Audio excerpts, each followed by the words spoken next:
Assalamualaikum warahmatullahi wabarakatuh. Kita masuk ke materi sosiologi kelas 12 tentang perubahan sosial. Beberapa pendapat mengenai pengertian perubahan sosial. Yang pertama, Kingsley Davis. Dia mengatakan bahwa perubahan sosial sebagai perubahan yang terjadi pada struktur dan fungsi masyarakat.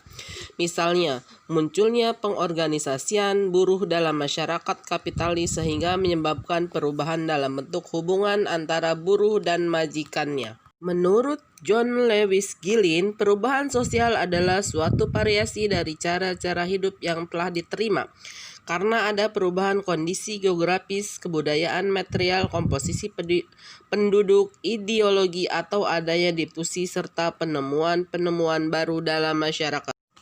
Menurut Samuel Kuning, perubahan sosial menunjuk pada modifikasi yang terjadi dalam pola-pola kehidupan manusia. Menurut Selo Sumerjan, perubahan sosial sebagai segala perubahan pada lembaga-lembaga kemasyarakatan dalam suatu masyarakat yang mempengaruhi pada sistem sosialnya. Jadi dapat disimpulkan bahwa perubahan sosial adalah perubahan yang terjadi dalam masyarakat meliputi perubahan struktur, sistem, dan organisasi sosial sebagai akibat adanya modifikasi pola-pola kehidupan manusia yang dipengaruhi adanya faktor kebutuhan internal dan eksternal masyarakat itu sendiri.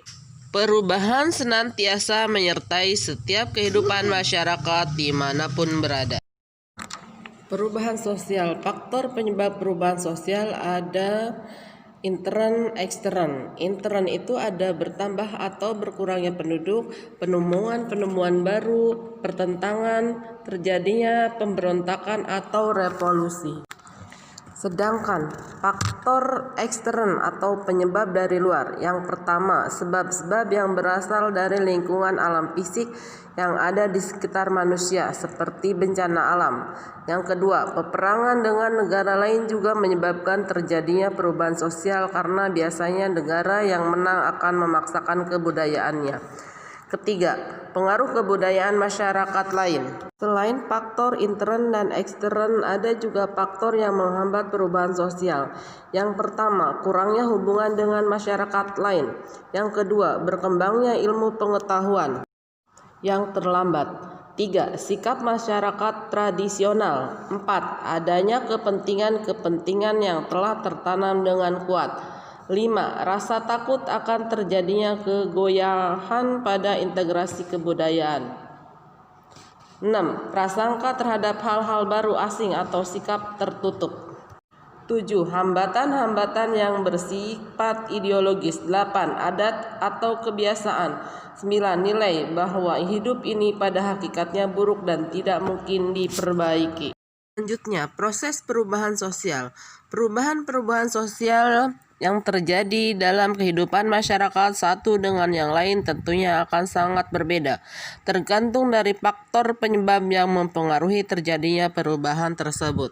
Menurut Surjono Sukanto, proses perubahan sosial di masyarakat diketahui karena adanya ciri-ciri sebagai berikut. Tidak adanya masyarakat yang tidak berhenti berkembang karena setiap masyarakat mengalami perubahan yang terjadi secara lambat ataupun cepat.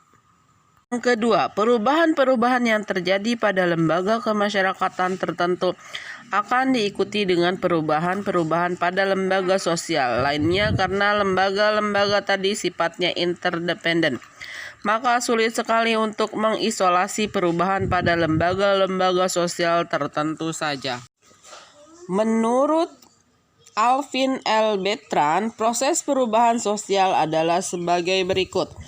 Yang pertama, difusi. Difusi adalah suatu proses penyebaran unsur-unsur kebudayaan dari satu individu ke individu lain atau dari satu masyarakat ke masyarakat lain. Akulturasi atau kontak kebudayaan merupakan suatu proses sosial yang timbul apabila suatu kelompok manusia dengan suatu kebudayaan tertentu dihadapkan dengan unsur-unsur kebudayaan asing. Sedemikian rupa sehingga unsur-unsur kebudayaan itu lambat laun diterima dan diolah ke dalam kebudayaan tanpa menghilangkan sifat khas kebudayaan aslinya. Asimilasi adalah proses sosial tingkat lanjut yang timbul apabila terdapat golongan-golongan manusia yang mempunyai latar belakang kebudayaan berbeda, saling berinteraksi dan bergaul secara langsung dan intensif dalam waktu yang lama, sehingga kebudayaan dari masing-masing golongan tersebut berubah sifatnya dari yang khas menjadi unsur-unsur kebudayaan yang baru yang berbeda dengan aslinya. Faktor yang mendorong asimilasi adalah sebagai berikut: toleransi antar kebudayaan yang berbeda, kesempatan-kesempatan yang seimbang di bidang ekonomi, sikap menghargai orang asing dan kebudayaannya, sikap terbuka dari golongan yang berkuasa dalam masyarakat, persamaan dalam unsur-unsur kebudayaan, perkawinan campuran, dan adanya musuh bersama dari luar. Sedangkan faktor penghambat asimilasi adalah terisolasinya kehidupan kelompok, kurangnya pengetahuan dari kebudayaan lain, perasaan takut kepada kebudayaan lain, perasaan bahwa kebudayaannya lebih tinggi dari kebudayaan lain, perbedaan warna kulit dan ciri badaniah. Golongan minoritas mendapat gangguan dari golongan mayoritas.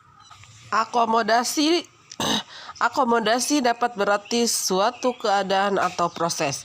Sebagai suatu keadaan, akomodasi menunjuk pada adanya keseimbangan dalam interaksi antara individu dan kelompok, sehubungan dengan norma-norma dan nilai-nilai sosial yang berlaku di masyarakat. Sedangkan sebagai proses, akomodasi menunjuk kepada usaha-usaha manusia untuk meredakan pertentangan atau usaha-usaha untuk mencapai kestabilan interaksi sosial. Tujuan akomodasi adalah mengurangi pertentangan, mencegah meledaknya suatu pertentangan, memungkinkan terjadinya kerjasama, mengusahakan terjadinya asimilasi. Bentuk-bentuk akomodasi. Yang pertama, konsiliasi. Konsiliasi merupakan suatu pengendalian konflik dengan cara melalui lembaga tertentu. Yang kedua, mediasi merupakan penyelesaian konflik yang dilakukan melalui suatu jasa perantara yang bersifat netral. Yang ketiga, arbitrasi merupakan suatu pengendalian atau penyelesaian konflik yang menunjuk pihak ketiga untuk memutuskan konflik atau pertentangan tersebut. Yang keempat, kompromi merupakan suatu persetujuan yang dilakukan dengan cara perdamaian untuk bersama-sama mengurangi tuntutan. Yang kelima, koersi merupakan pengendalian konflik yang dilakukan dengan tindakan kekerasan, sehingga konflik tersebut tidak diselesaikan dengan cara damai, tetapi dengan cara keras. 6. Adjudikasi merupakan suatu pengendalian konflik yang diselesaikan dengan cara pengadilan atau diselesaikan di pengadilan. Ketujuh, toleransi merupakan suatu sikap saling menghargai perbedaan-perbedaan yang terdapat di masyarakat. 8. Stalemate merupakan suatu keadaan yang ditandai dengan adanya kekuatan yang seimbang di antara kedua pihak yang bertikai, sehingga pertikaian tersebut terhenti pada titik tertentu. Terima kasih, mudah-mudahan video kali ini bisa dimengerti dan dipahami. Wassalamualaikum warahmatullahi wabarakatuh.